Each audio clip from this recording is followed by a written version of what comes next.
All right, hello everyone. Good morning, good afternoon, good evening. This is Cafe Witch Podcast. I am your host, Kevin Black, and I have my co-host, Les. Hi everyone, it's me again. And today we're going to be reviewing some animations and or cartoons. So it's going to cover some things that may be kind of uncomfortable for certain viewers, but it's going to be covering racist cartoons, racist animations, okay? And the YouTube channel that we're going to be watching is entitled Redacted History. I'm going to put these links in the description box, so it's important that we understand the history in which we come from, because if we don't understand the history, we don't understand where we are right now. And we can't create a better or project a better future for ourselves. And this is something that's important because racism and or biases, whatever you want to call it, stereotypes or tropes, have been communicated through all forms and multimedia. And one of these channels that we're looking at today, how racism, how stereotypes, and how tropes are communicated is going to be through cartoons. Now, back in the day, cartoons were not necessarily for kids. They were for adults. But today, cartoons are made for both adults and children. And a question. Did you know that there were racist cartoons existed? Did you know that? Yeah, because on my perspective, there's, they're using colors when it comes to representing who is good and who is bad in cartoons, and also not just in cartoons, but in any form of entertainment. So you mean color, meaning as like race? Is that what you mean by color or colorism? Yeah. Or shades of skin tones? Shades of skin tones, colorism, the way they represent people based on the color of their skin. Okay. Yeah. Okay, so you are aware that there are racist cartoons. Did you know, or were you aware that Americans created cartoons that were racist? Well, when I was young, I don't mind it. What I want is just to, watch cartoons, laugh on it, So when you mean that you don't mind it, because that's going to be something different I was in a child America. that time. So you didn't mind it, meaning as you didn't think about it. Yeah, I'm not thinking about So it. in America, if you say I didn't mind it, it means something else. It means, well, I mean, accept you know it, but you're just okay. Right. I'm just putting it on the side. Okay, wrong words, but I don't know. No. It's the right word because that's how you would say it in Asia. And what I'm just saying, in American English, that expression means something different. That's all I'm going to say. Yeah. And then when I'm getting older, understanding everything, understanding life, that's what I think some of those American cartoons are racist. Okay. My last question before we get into it: did you know that Disney created racist cartoons? I know Disney, but I don't know the background why they are using cartoons as a medium in racism. Okay. All right. So this is. What's the title of this video here? Oh, wow. Mickey Mouse was racist. Disney buried it. Mickey Mouse was racist and Disney buried it. So, without further ado, we're going to look at this and we're going to react to it.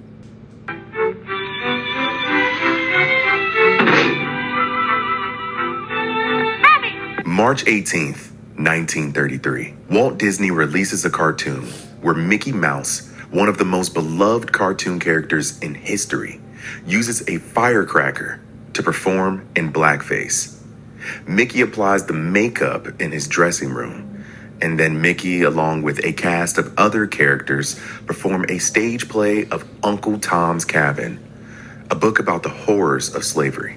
This cartoon, this short film that I'm referencing, is called Mickey's Melodrama from 1933. Disney never explained it, never answered for it, just wrote it off as a sign of the times and let that be it. And there's a good chance that if you're watching or listening to this episode right now, that you've never even heard of this cartoon. And that's because Disney didn't want you to. And Mickey Mouse would go on to be maybe the most popular and recognizable cartoon character in history, and the face of a $100 billion company. It would be one thing if this was just a one-off, a mistake, but it wasn't. It was part of a pattern, a system, and Mickey and Disney weren't the only ones playing the game. Walt Disney knew exactly what he was doing. By the end of this episode, you will understand not just how some of your favorite cartoon characters come from incredibly racist origins, but also how these origins were downplayed and hidden. They got their start by mocking Black people and other minority groups, and then went on to become iconic childhood figures and generate billions of dollars. They got their start by portraying racist characters, and the people who approved it got to just be silent and profit. That says a lot about power in America. Today, we are going to talk about Mickey Mouse, Bugs Bunny, Tom and Jerry, the Censored 11, Walt Disney himself, and the moment in 1968 where the entertainment industry decided that protecting its icons was better than doing the right thing. No one is safe from this investigation. But first, you need to understand where this all started. Because Mickey Mouse didn't just portray a racist minstrel character, he was one. I'm Andre, and this is Redacted History. Before Mickey Mouse was the beloved mouse we all know, he was a template, and that template was a minstrel show. We've talked about blackface and minstrel shows on Redacted History before. And if you haven't seen or listened to that episode, pause this, go listen to it or watch it, and then come back. Minstrelsy was a popular form of American entertainment born in the mid-1800s. It was an incredibly racist entertainment form meant to dehumanize Black people who, at the time, were already enslaved. What are your thoughts?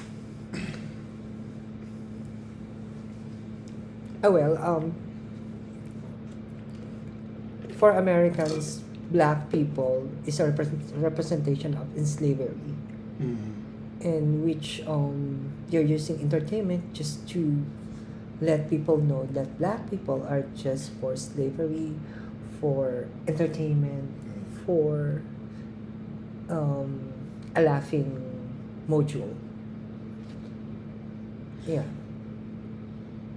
It's kind of sad, but let's see what this documentary might open our minds with what is happening and what happened.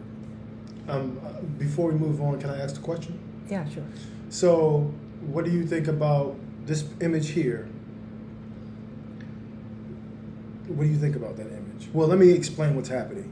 So, this is called a minstrel show. Yeah. So, minstrel shows were created by the multimedia companies. Disney was one of them. Yeah. And local theaters, local companies who dealt with the arts or artistry, through the entertainment field, circuses, things of that nature. Because, and this is according to Jim Crow Museum, the purpose of the minstrel show was to showcase Black images or Black people as stereotypes and tropes, because the model majority were white people being intelligent, educated, well-groomed, rich, wealthy, people who spoke well, people who were well-learned, well-traveled, well-educated, who dressed nice, who drove a nice car, lived in a nice house, lived in a nice environment. That was the stereotype or the trope of a white man and or woman, white boy or white girl. majority of the white populace at this time did not fit the model majority. In fact, only 10% actually somewhat lived, according to Jim Crow Museum, only 10% lived up to that point or to that standard. So 90%, 90, did not live up to that standard. So what did they do? Instead of focusing on themselves and bettering themselves and trying to aspire to becoming the model majority, instead of focusing on themselves to do that, what they did was focus on black people, particularly people of color, but specifically black people, right? And minstrel shows started in the late 1800s, okay, while black people were still in slavery. And they would employ, not pay, but employ or get black people involved in this, and their shows and their circuses and whatnot through human zoos. Now I'm going off a tangent, I'm going off a beat, but this is how minstrel shows were started. And it created revenue for the local populace of white people who felt squeezed out of the model majority. So what they did was create business ventures, additional business ventures to allow people, white people, to make money, to be entertained, to laugh, to look down upon black people, punch down. Instead of looking at themselves and saying, how can I be better? They look at themselves and say, how can I make them feel worse to make me feel better? They're using the black people to make their what do you call this? To let people know that they are more than the black people. Exactly. And this image here we see of a black person, imagery of how white people saw black people through their own lens. Once again, it's through the stereotype and trope. So he has blackface on, so he took black paint, makeup or black makeup. shoe polish. Yeah. And they would cover their face with it and use makeup like lipstick and draw or white paint. lips, yeah. Cosmetic type of colors to create this image. And they would dance around and act and sing and all that. They would do all of this stuff to make fun of black people because they felt insecure about themselves and they felt squeezed out of the model majority. Yeah. Okay, let's continue. Faces, white eyes, red lips, the over-exaggerated features, not to mention the white gloves. Remember that, we're going to come back to that. All characteristics that these performers use to entertain and profit off of black pain. These same blackface features would go on to define some of the most popular cartoons 100 years later. When you look at racist blackface performers and then look at Mickey Mouse, it's not hard to tell where the inspiration came from. Animation historian Nicholas Salmon has documented that Mickey Mouse evolved from blackface caricatures used in minstrel shows. Yeah, okay. What are your thoughts on that? Can you read what it says there? Well, For the according audience. according to Salmon, his facial characteristics, the gloves he sometimes wears, the way that he acts, his bodily plasticity, his ability to take punishment, all are kind of markers of the minstrel that are actually were kind of established by the time he came on the scene in the late 1920s. They just copy what is happening to minstrel show and put it in the cartoon. So Mickey Mouse was inspired by the minstrel shows. Minstrel shows, yeah. And looking at the picture from picture of the minstrel, character, and from Mickey Mouse, You can see the similar resemblance. The gloves. we can already know what is the reference. The skin. The skin, His skin. yeah, His yeah. black. And also the white gloves that he just mentioned.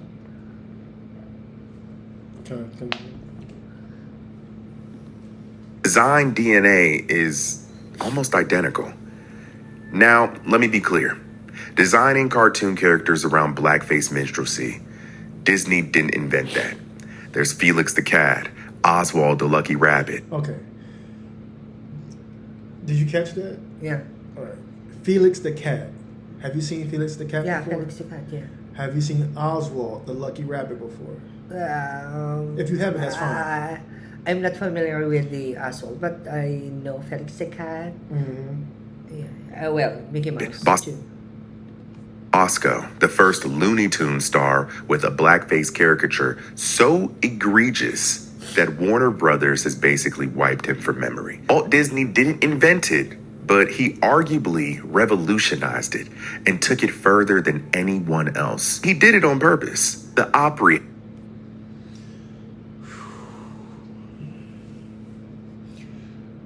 What do you think about that? Your Disney. 'Cause Disney's big out here, right? Oh, well, it's... In Asia, Disney's pretty big. Yeah.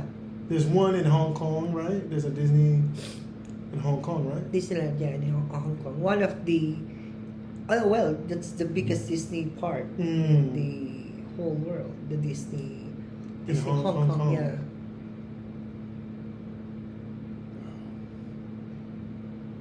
And everywhere I go, I see Disney shirts.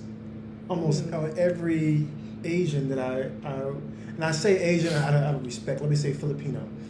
When walking around, I see Mickey Mouse on the shirts of almost every citizen here. Literally every day I don't go without seeing Mickey Mouse. And then on top of that, there's not a day when I was in Malaysia. Every day I saw Mickey Mouse there too. And then I was in Thailand. Almost every day I saw Mickey Mouse, some type of memorabilia, some type of novelty of Mickey Mouse. And then I was in Indonesia. I saw Mickey Mouse there too.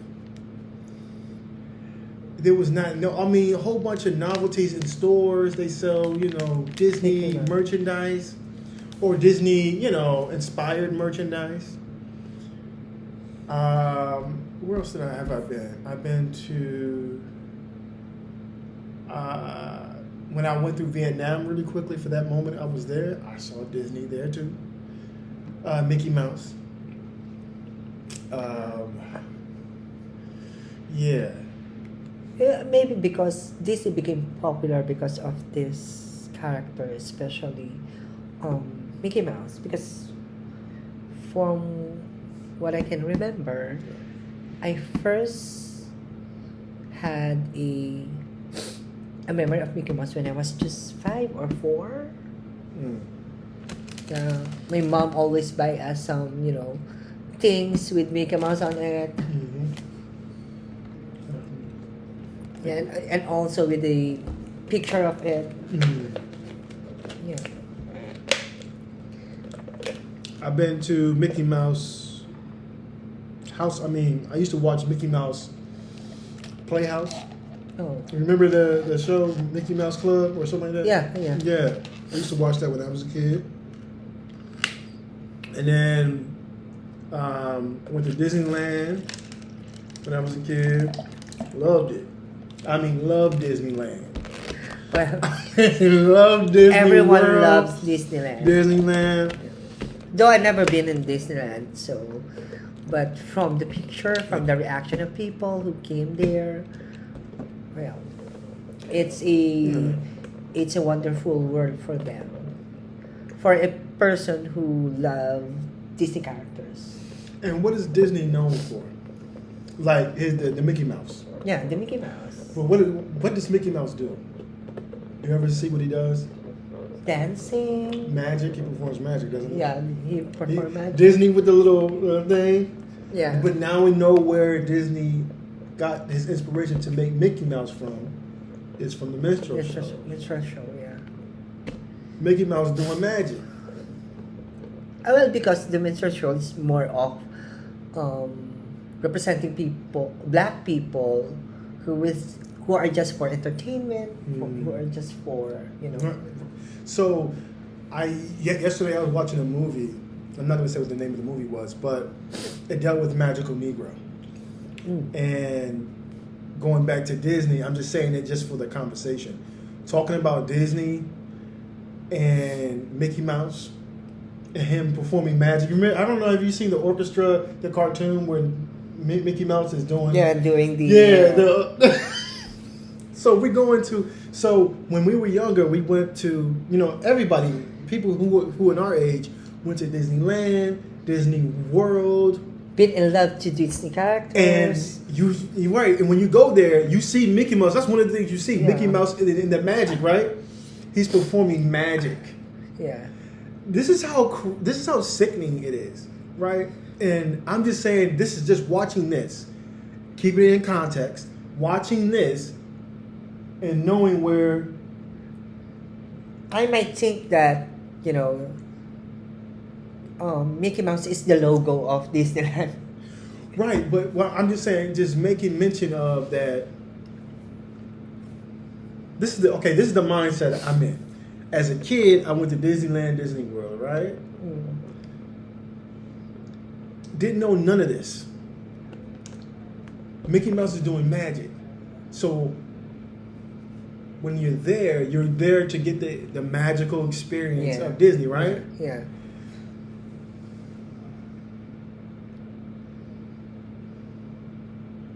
What? Are you following? Yeah. So let me just say it. So as a black child, black American child going to Disneyland and Disney World, it's like you're going to be put under a spell.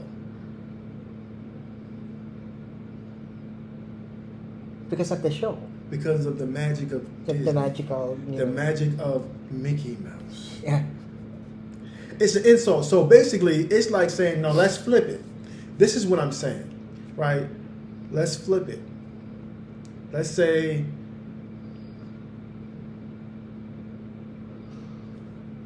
black people put white people through what we went through. Let's say it wasn't even us who went through it. Let's just say in some alternate universe. Alternate universe, they are the people who have been enslaved. Black people and white people switched roles.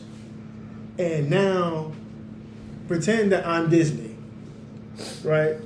I create a whole company off of minstrel shows of making fun of white people in slavery. And I create Mickey Mouse based upon the minstrel shows and the other characters that were formed based upon the stereotypes and the tropes of white people being in slavery. And then I create $1 billion business, now I'm Disney, right? But in this scenario, in this alternate universe, I'm Disney.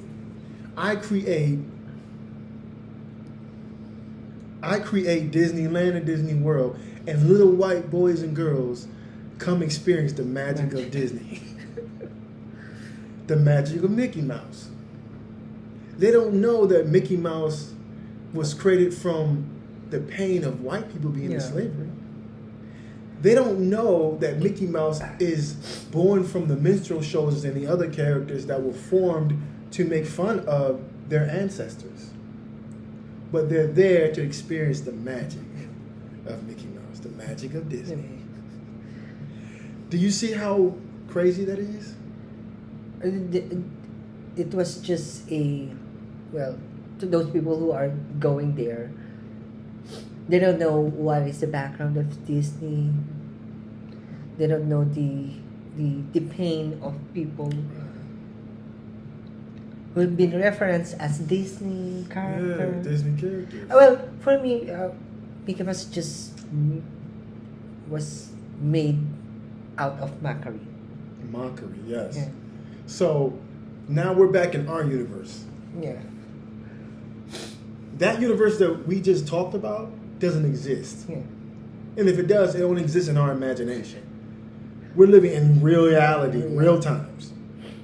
So that imaginative universe we created, yeah, this is what it really is. And this is what we're really looking at. This is not a dream that we are experiencing. This is what is happening right This now. was actually what happened. And still happening. And still going on. Hasn't been corrected, hasn't been changed, it hasn't been altered. Not to the degree in which what it caused. the narrator said, redacted. Right, redacted. They didn't even They go- did not erase anything. They're just forget reduced about and erasing. redact- They didn't even make it right. Yeah. You get what I'm saying? Yeah. They didn't even make it right. And when I mean by right, recompense. What I mean by recompense, repair. Repair. They didn't repair the damage. Even revise. Because this YouTuber, or in this documentary that we're watching about the cartoons, the people who have wronged our ancestors, because I say our ancestors because your pain was made fun of too, Yeah. right? Black Asians were made fun of, are the same. Listen, Black Asians and Black Americans, although we had different experiences, we still are one people, right? Yeah. So what I'm saying is, what happened to you also happened to me. What happened to me will also happen to you. The discrimination, the racism, and Exactly. everything. Yeah. Because I'm going to show that. Now, next time we're going to recover differently. Okay. What I mean by that is, I'm using this as a form of recovery. It's for our audience and our viewers. So those who are watching and subscribe to Cafe Witch Podcast, or for those who just like to look at our material, right? Yeah. I'm trying to use it as a way for us to kind of vent and get our feelings out, as a way to us. And I'm not the only one doing this. This YouTuber is also using it as a way to vent. Because guess what? No one's going to repair us but us, right? No one's going to try to make it right but us. We have to make it right ourselves, right? So, nonetheless, let's continue. And it's okay. Venting, ranting, based on your experience, there's nothing wrong with it.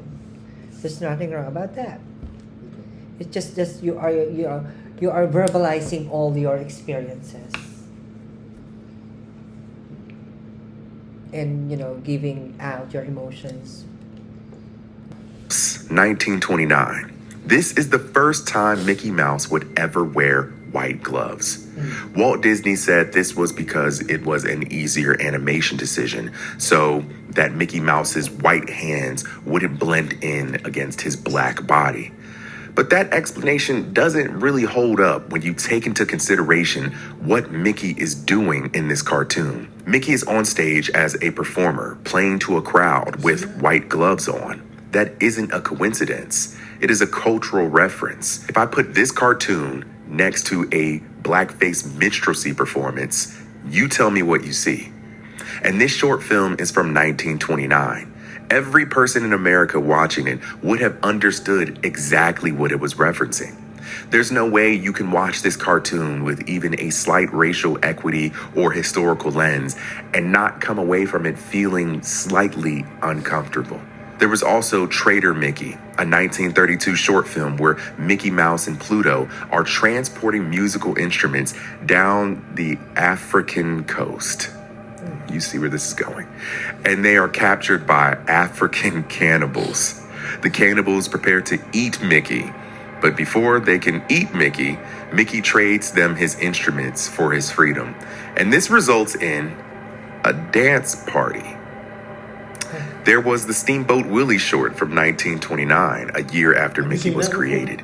Something you have probably seen before. I think we've all seen the iconic intro of this cartoon where Mickey is steering the boat while whistling. Harmless, right? Not exactly. It takes about 6.5 minutes of this short film to get to the part where Mickey and Minnie Mouse use farm animals to play a song called Turkey in the Straw, a song that has a melody that derives from the song Old Zip Coon, a staple blackface minstrel song. Take a listen.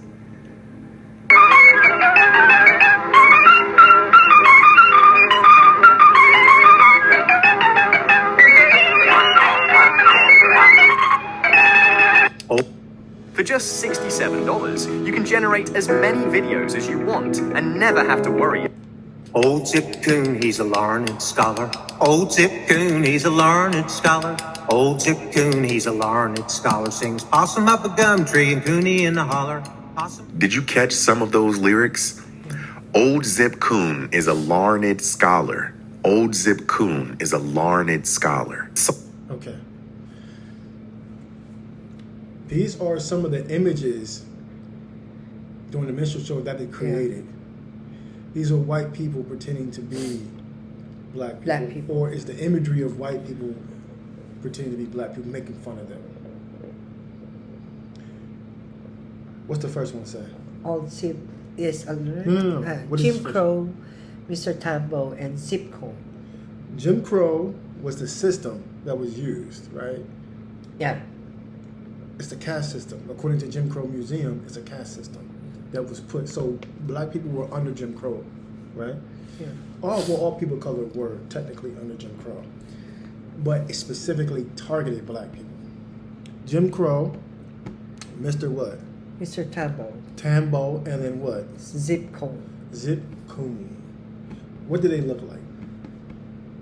Like, what are they wearing? What is a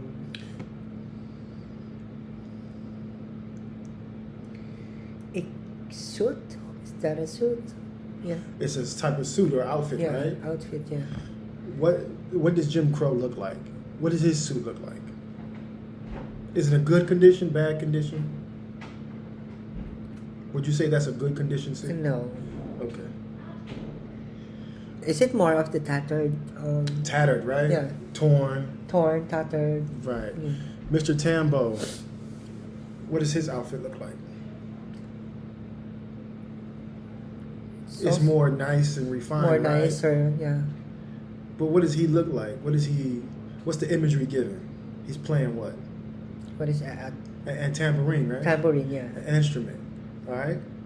What does the Zip Coon look like? Yeah. He is among the three is the most presentable. The most presentable, right? Yeah. Let's continue. What is he? Okay. Yeah. What? What is he holding? Let's find out. Let's see if he goes into it. Is meant to make fun of the Zip Coon, a caricature of the freed African American who thought he. Zip Coon is what? Did you catch that? Yeah. Caricature of freed African American. Okay, let's continue. Fancy because he was free, when in reality he was just dumb and the butt of another joke. And in this cartoon, Mickey is using that same melody. And yes, that same melody is used or has been used for the ice cream truck song that you probably heard growing up. But that is a story for another day. Let's get back to Disney. So what did Walt Disney personally believe? We will get to that in a second. But first, let's talk about the short film when Mickey went all the way. Mickey's Melodrama from 1933. In this short film, Mickey Mouse, Minnie Mouse, Goofy, who was then known as Dippy Dog, Horace Horsecollar, and other characters present their own low-budget rendition of the 19th century novel, Uncle Tom's Cabin. Uncle Tom's Cabin, if you're not familiar, is a novel from 1852 written by Harriet Beecher Stowe that depicts the very harsh realities and truths about American chattel slavery.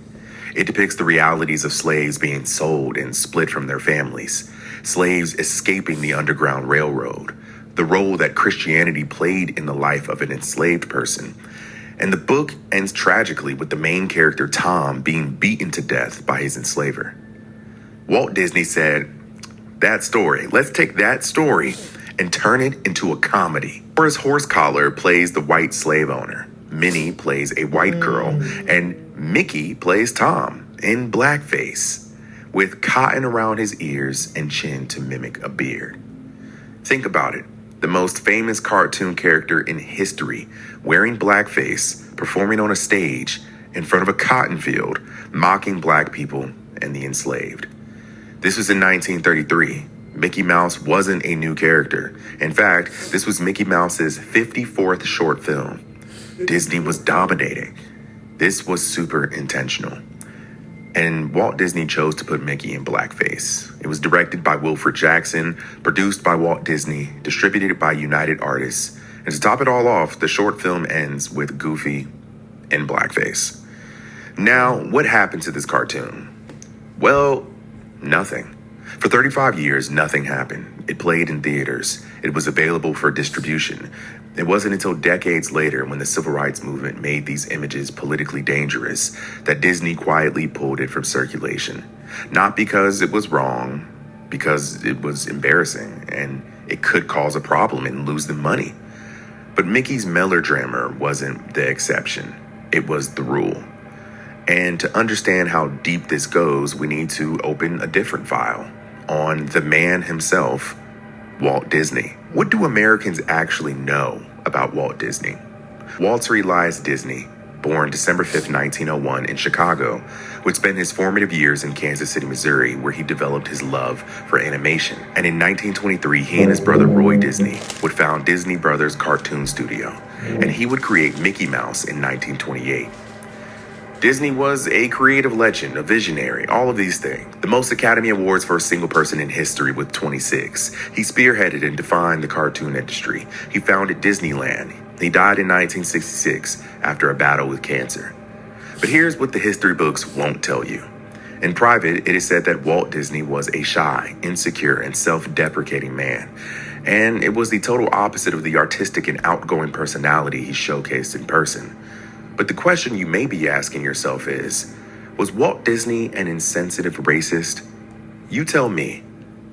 Walt Disney was a member of the Motion Picture Alliance for the Preservation of American Ideals, an organization for high-profile and politically conservative members of the Hollywood film industry. The organization was described by its opponents as being fascist, anti-Semitic, isolationist, and fans of Jim Crow laws. Walt Disney allegedly conspired with the FBI and gave them names of employees that he suspected of being communists. He hosted Leni Riefenstahl, Hitler's chief propagandist, at his studio and praised her work. Now, the was Walt Disney racist and anti-Semitic theories have existed forever, but Disney defenders will tell you that there is no gun, there's no proof. And to that I say, you don't need a smoking gun when you have a pattern of his literal art and creation that spans decades. Disney was also accused of being incredibly sexist, being quoted one time saying that women do not do creative work. A Disney biographer once wrote, and I'm quoting this directly, "There is no question that Walt Disney was, at the very least, racially insensitive and culturally conservative to a degree that often shaded into outright bigotry." The racism across the cartoons that Walt Disney created was not just about what he believed, but also about what he could sell to the American public. And he was willing to sell the age-old idea that black people were inferior, stupid, subservient, and less than. Let's get it. What do you think about that?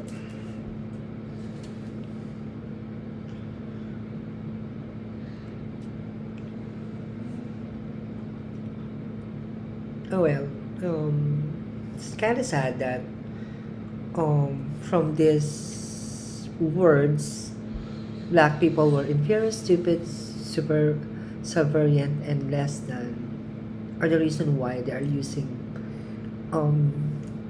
black color to represent people as servant or slave.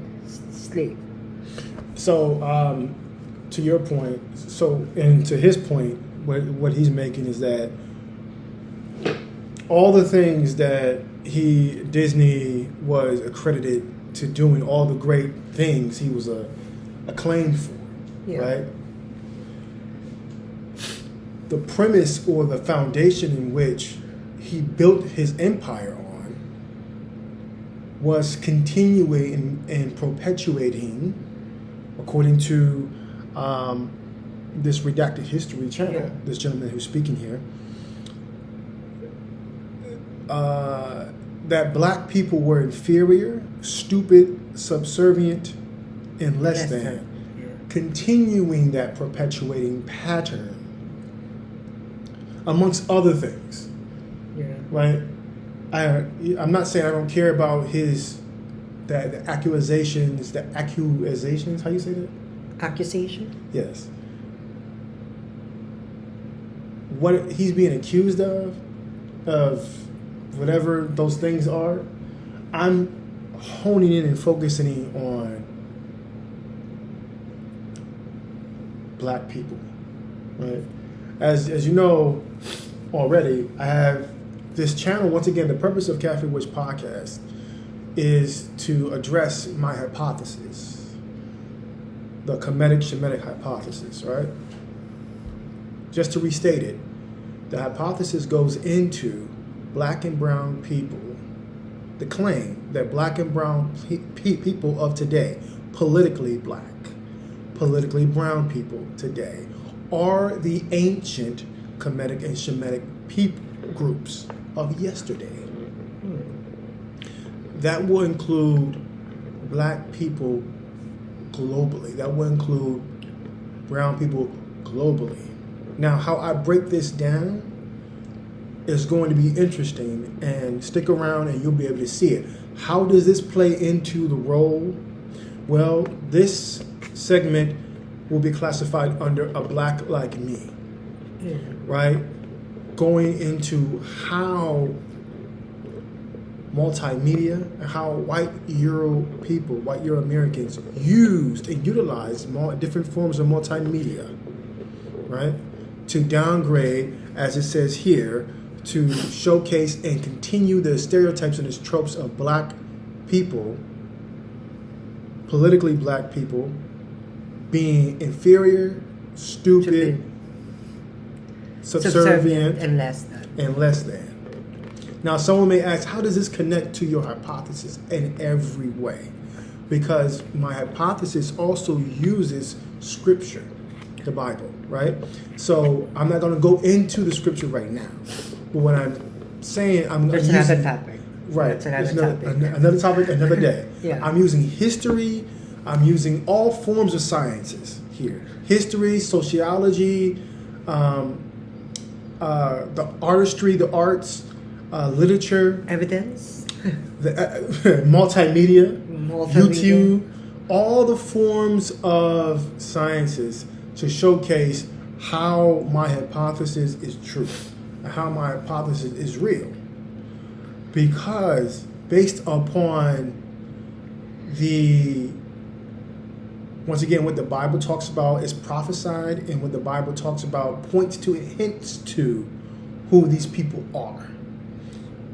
Also going into how the history of how black people were treated and why they're being treated the way they are or seen the way they are today.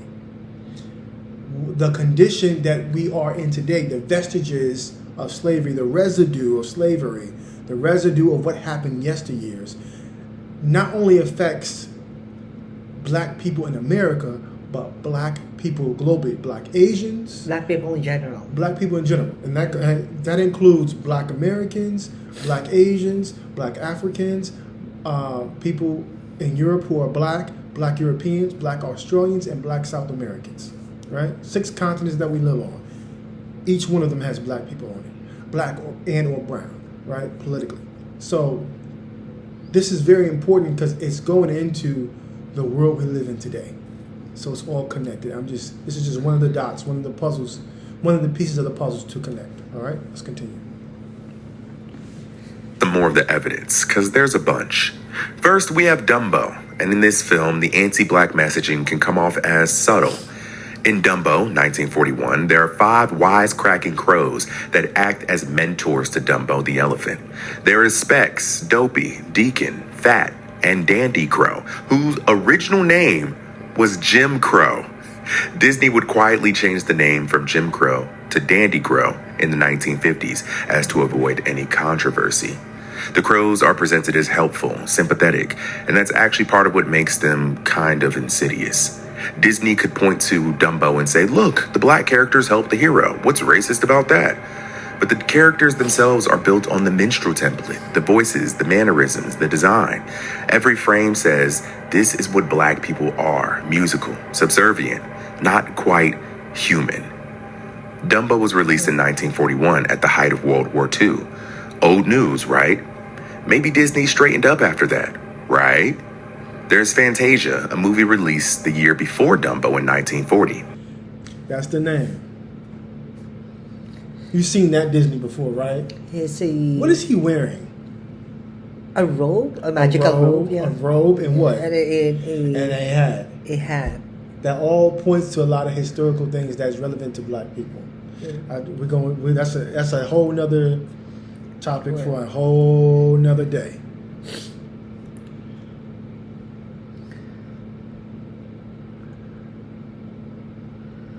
Okay, let's continue. In this movie, there's a character named Sunflower, a half donkey, half black caricature. She takes care of the white centaurs, braids their tails, serves them. In the 1969 re-release of the movie, Disney took her out of the film completely. She was erased, but why? Disney didn't release a statement. We were wrong, we messed up, we apologize. They just got rid of the evidence before anyone noticed. And what have I been saying? This is how power protects itself. And then we have Song of the South, a movie that you may have heard of. This movie is set on a plantation in Georgia. In this movie, we are introduced to Uncle Remus, one of the earliest examples of the magical Negro trope in media. The magical Negro is a wise, kind, sometimes elder black figure who only exists to guide, mentor, heal, or instill values into a white protagonist. NAACP leaders protested it at the time of its release. They said, and I'm quoting, the film gives the impression of an idyllic master-slave relationship, which is a distortion of the facts. So this is the part where Disney recognizes the voices and concerns of the black community and makes some changes, or removes the movie. No. What they actually did was build a theme park ride dedicated to the movie. Have you ever been on Splash Mountain? Splash Mountain? Splash Mountain is a theme park ride based on the animation sequences from Song of the South. The ride opened 3 locations: Disneyland in 1989, Magic Kingdom in 1992, and Tokyo Disneyland in 1992. Open for 33 years, millions of children rode through a cartoon version of a plantation and never even knew. And their parents probably didn't know either. That's the magic of Disney that I was talking about. The magic of Mickey Mouse. This is what I'm saying. He said it perfectly. Better than I could have ever said it. Going through this Disneyland, Disney World, and they have one in Hong Kong and one in Tokyo. Yeah.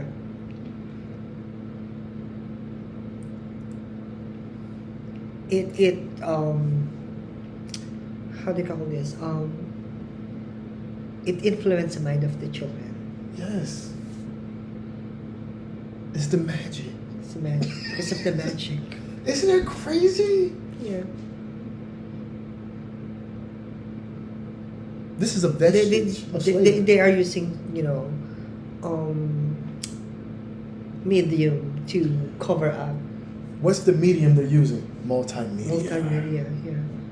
Technology is multimedia. Technology via multimedia. Yeah. The arts. Film. The Commercials. The art of deceiving. The art of deceiving. Yeah. You said that. Or maybe they did. It took until 2023 for Disney to listen. Kinda. After the summer of 2020. Or else the ride would probably still be open. The Florida and California locations will be closed in 2023, but the Japan ride is still open.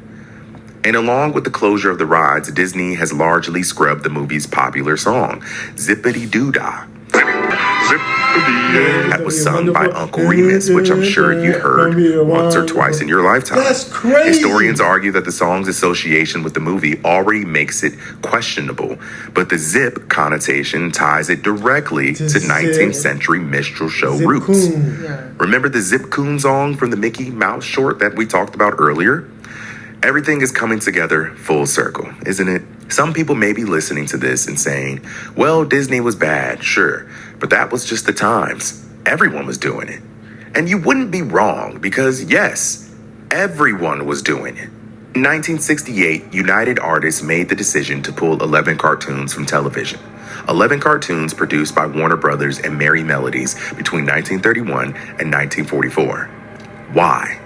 Because in these cartoons, the depictions of black people were far too racist. And here's the names of the 11 cartoon episodes.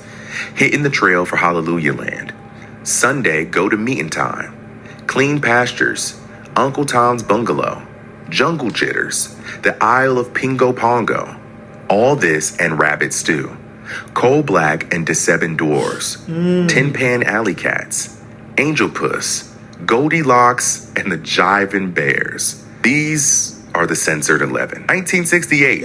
Think about how racist these... Isn't that crazy? I'm sorry, let me calm down. That's crazy. No, but I've seen those cartoons before. You probably never seen those before.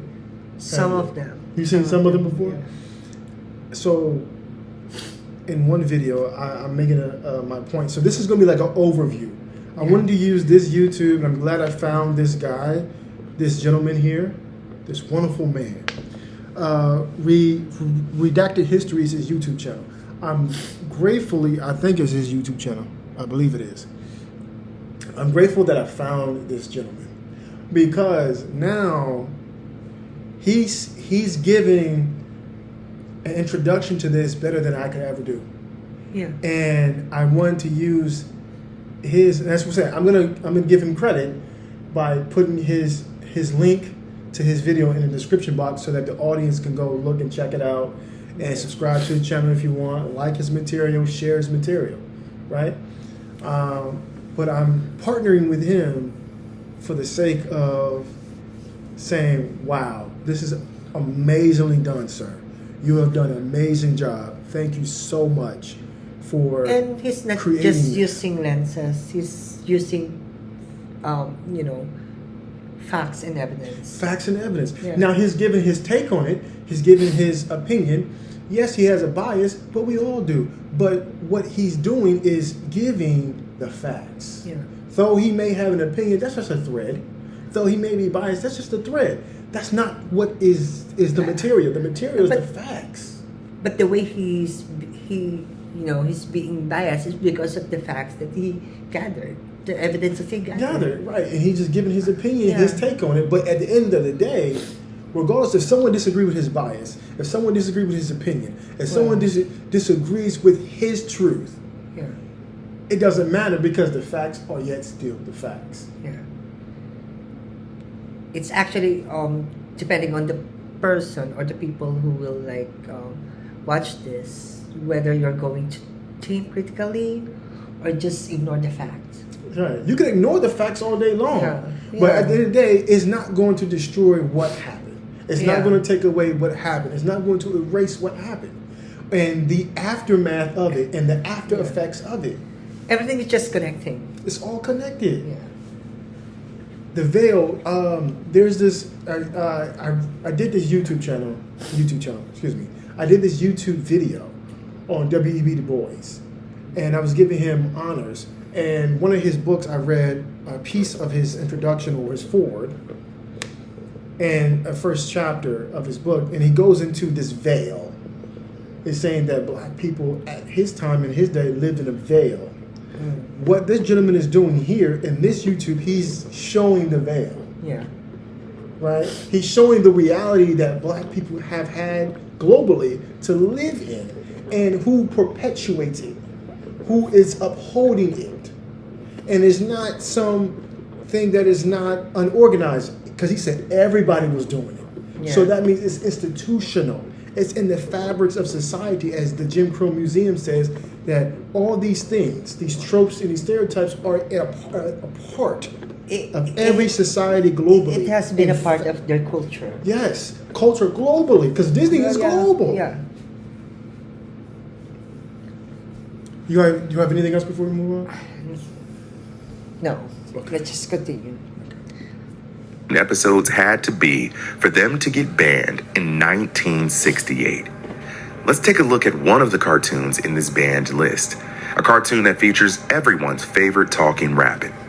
All This and Rabbit Stew is the only Bugs Bunny cartoon on the Censored 11 list. In this cartoon, Bugs is being hunted by a blackface minstrel character, a dim-witted, slow character with huge, exaggerated lips. This is what I mean when I say these cartoon animators and companies were getting a lot of their ideas from the legacy of blackface performers. Also, peep Bugs' white gloves. But to be clear, the Censored 11 weren't banned because white America developed a conscience all of a sudden. It was 1968, the height of the Civil Rights Movement. Martin Luther King Jr. was just assassinated, and having Bugs Bunny on screen with a minstrel character mocking black people during their Saturday morning cartoons was just bad for business. So the cartoons were pulled. And we're not done with Bugs Bunny, unfortunately. Bugs is what I like to call an equal opportunity racist. The early cartoon Bugs Bunny racism was not only anti-black, it was also racist to other races and ethnic groups of people. There was the 1944 World War II propaganda short that I cannot say the name of out of respect, where Bugs is fighting against the Japanese Imperial Army, and it shows extremely racist caricatures of Japanese people. Nationalist pro-America propaganda has always been in the media, and it's often marketed to children. Bugs also poked fun at indigenous and Native American people in cartoons in the 1940s and 60s, like Hiawatha's Rabbit Hunt from 1941, A Feather in His Hair from 48, and Horsehair, 1960. All in all, there were 12 Bugs Bunny cartoons that were removed from syndication. The only reason we really know about this is because when Cartoon Network acquired the rights to the character in the Looney Tunes library in 2000, they planned on airing a 96-hour-long Bugs Bunny marathon with every single one of his episodes ever. But they had to pull back on 12 of them because they were far too offensive. Disney and Warner Brothers weren't alone. MGM got in on the action as well. Tom and Jerry was created in 1940 by William Hanna and Joseph Barbera, and one of the most reoccurring characters in the early days of Tom and Jerry was Mammy Two Shoes, a character that defined the dangerous Mammy stereotype, the happy, overweight servant character whose only job was to care for white families and their children. She was in 19 Tom and Jerry episodes, and the running gag was that she was simply too stupid to understand what the cat and mouse were really up to. And Mammy Two Shoes was actually voiced by a black woman, Lillian Randolph, a black woman paid to voice a white man's racist caricature. But Mammy Two Shoes became a part of the same formula, the same one at the Mickey Mouse cartoons, Fantasia, the Dumbo Crows, and the Censored 11, a racist cartoon that was pulled with zero repercussions or accountability, just silence and power protecting itself. Tom and Jerry had a ton of anti-black racism woven through its show, and they have a handful of banned episodes as well, like Mouse Cleaning and Casanova Cat, that feature sequences of extended blackface and anti-black racism. These are episodes that have also been quietly pulled and omitted from DVD and Blu-ray collections. Here's how the playbook works. Step 1, remove the evidence. Song of the South was never released on home video in the United States. The Crows and Dumbo were edited in some versions. Sunflower from Fantasia was digitally erased. Mickey's Melodrama was pulled from circulation, making it disappear, and you've probably never heard of it. Step 2, don't apologize. Ever. Because an apology is an admission, and an admission creates liability. Instead, do what CEO Bob Iger did in 2020. Say the film is not appropriate in today's world. Note that passive voice, not appropriate, not we were wrong, this was racist. And step 3, rebundle the memory. The music from Song of the South, Zippity Doo Dah, was played in Disney parks for decades. The Splash Mountain ride was built. Millions of children sang the song without knowing its origin. The nostalgia became the product. The context was erased. And that's not an accident. Now ask yourself, what happens when the thing you loved as a child, the thing that formed your understanding of what animation was, what storytelling was, what was funny, turns out to have been built on something so ugly. What does that do to a person's ability to recognize racism in the present? This is the inherence of the minstrel's cartoon. It's not just about what people in the 30s and 40s saw. It's about what we didn't see or what we don't know because it was erased. It was rebranded. The white gloves became part of the design. The crows became a product of their time. The censored 11 became a trivia question. And Mickey Mouse, the character who performed in blackface in 1933 and so many other times, became the symbol of family entertainment. That transformation didn't happen by accident, and it didn't happen without labor. It took decades of deliberate erasure, the work of publicists, executives, and brand managers who understood that the most valuable asset Disney owned was the illusion of innocence. In 2019, Disney Plus was launched, and for certain classic films, Dumbo, Peter Pan, The Aristocats, Lady and the Tramp, Disney added a content warning. It reads, "This program includes negative depictions and or mistreatment of people or cultures. These stereotypes were wrong then and are wrong now." Notice what the disclaimer does. It separates the negative depictions from the company that produced them. These stereotypes were wrong then, as if you didn't participate and create these things. As if Walt Disney himself wasn't in the room. As if the company that is now worth over $150 billion didn't build its foundation on those images. That is not an apology. That is just shielding yourself from liability. Here's why this isn't just a history lesson. The same company that built its most iconic character on minstrelsy and blackface is now one of the most powerful cultural institutions on the planet. Disney owns Marvel, Star Wars. It owns ABC, ESPN. It shapes what millions of children believe about themselves and the world. The question is not, was Walt Disney a racist? The question is, what does it mean that America's most beloved cultural institution was built in part on the dehumanization of black people? And what does it mean that the company and the industry has never fully accounted for that? The censored 11 are still banned. Song of the South is still in the vault. Mickey's melodrama has never been officially released with context. The company's position, even now, after George Floyd and the summer of 2020, after the racial reckoning, is essentially these things exist. We don't want to lose money, and we're going to pretend they don't exist. That's not accountability. That is not rehabilitation. That is what power does when it is threatened. It doesn't confess, it doesn't repair. It waits and bides its time, and it hopes you forget. Now, I'm not telling you to not enjoy your Mickey Mouse, your Looney Tunes, your Tom and Jerry. I'm not saying cancel the family vacation to Disney World. But what I am saying is that we are currently living in a world where we are constantly receiving pushback on studying the past and being honest about history and contextualizing things. And my question is, why is that? Telling the truth is not comfortable, but it is necessary. Until next time. If you made it to this part of the episode, I appreciate you. The script to this episode and its sources are on our Patreon for free because we don't gatekeep knowledge. The shirt I'm wearing today is an Angela Davis shirt from a company called Something Black Made. I love them. I've worn some of their shirts in my videos before. You can find the link to their shop in the description below. Appreciate y'all, and I'll see you next time. Wow. I love the words that he just said. Mm-hmm. Telling the truth is uncomfortable. Yeah. And what is that again? I forgot. What? What do you mean you forgot? No. Just tell me what you're talking about. I love the sentence that he just said. Telling the truth was not.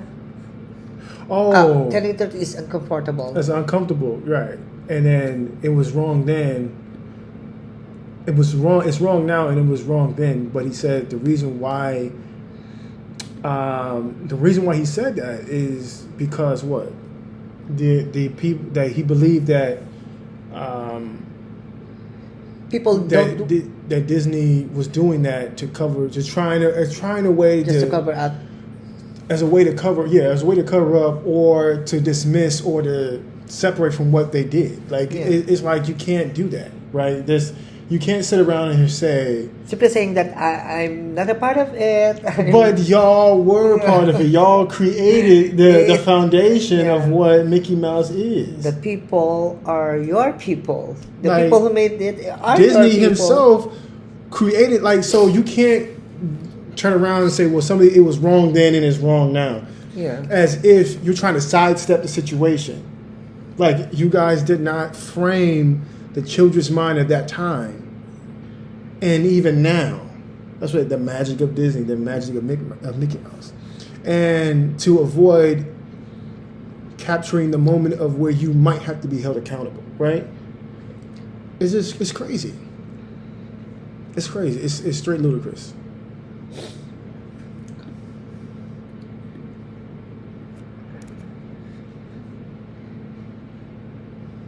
Well, it's just sad. But what else did you want to say? You wanted to. You said go back to what again? This part, the almost last part. No. Right here, right? The thing that formed your understanding of what animation was, what storytelling was, what was funny, turns out to have been built on something so ugly. What does that do to a person's ability to recognize racism in the present? This is the inherence of the minstrel's cartoon. It's not just about what people in the 30s and 40s saw. They don't exist. That's not accountability. That is not rehabilitation. That is what power does when it is threatened. It doesn't confess. It doesn't repair. It waits and bides its time, and it hopes you forget. Now, I'm not telling you to not enjoy your Mickey Mouse, your Looney Tunes, your Tom and Jerry. I'm not saying cancel the family vacation to Disney World. But what I am saying is that we are currently living in a world where we are constantly receiving pushback on studying the past and being honest about history and contextualizing things. And my question is, why is that? Telling the truth is not comfortable, but it is necessary.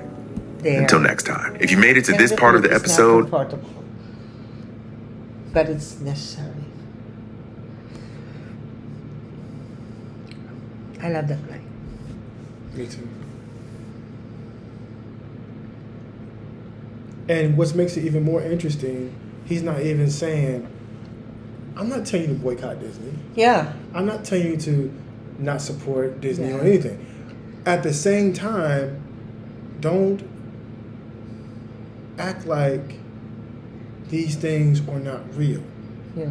Don't be a part of the pushback of when people say this is effed up, this is wrong. And this is what happened. And this is what happened. And this is how racism shows up today. Don't push that back. I'm not telling you to stop supporting Disney and to stop throw away Mickey, throw away Goofy, not go to Disneyland, not watch Star Wars, not watch, none of these things that Disney, ESPN, ABC. I'm not saying that. That's what he's saying. I'm not saying that. But at the same time, with me saying that, I'm also saying don't push back on when people say that this is racist and this is racism. And this is what it looks like. Because it makes you feel uncomfortable. Because what truth is... telling the truth is uncomfortable, but it is necessary. Yeah. And I hope, people who will watch this, the Redacted History, can have some research, can have some, background of the reality of where is the origin, or what is the origin of Mickey Mouse.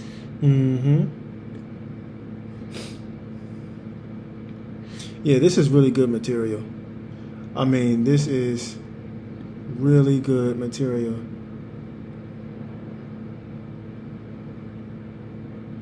And he has his own podcast on patreon.com, Redacted History. So, I'm like I said, I'm going to put his link in the description box. And, you guys support him, man. Yeah. Because... it's very informative. It's very eye-opening. Well done. Well done, sir. It's for us to listen. It's for us to understand. If you have, some questions in mind, with regards to this topic, you can just look at his YouTube channel, the Redacted History. Any final closing thoughts that you want to have about what you saw, what you heard?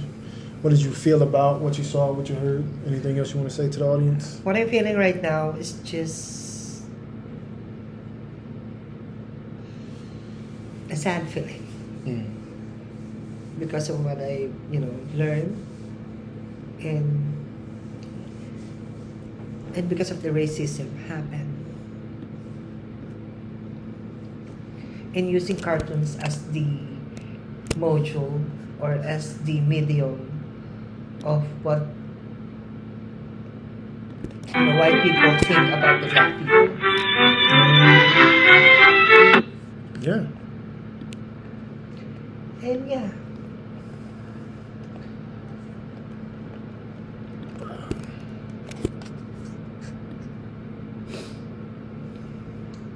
I thought this will be a happy podcast. I will laugh and what I'm actually feeling right now is just a disgust of people who made that cartoon.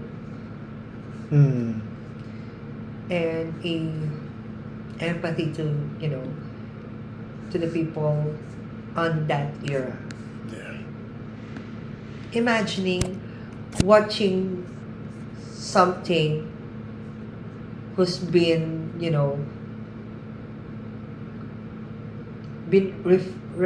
has been referred as you, and looking at the people who's watching, laughing at that entertainment. It was just a sad.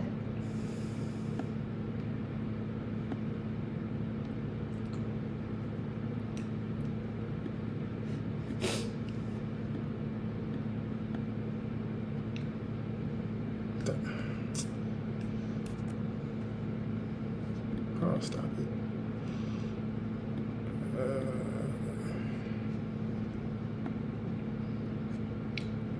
How do I stop this thing from playing?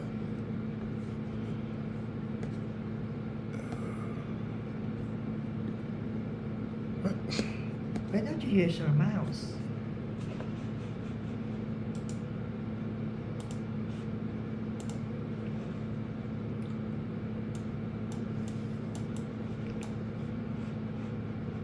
Okay.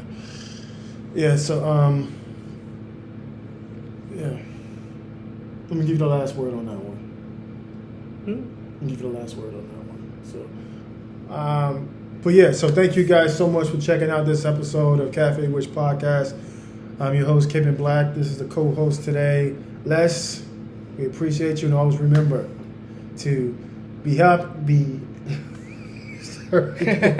Always remember to be healthy, be smart, be happy. Be happy. Yeah. Take care, guys. Bye, everyone.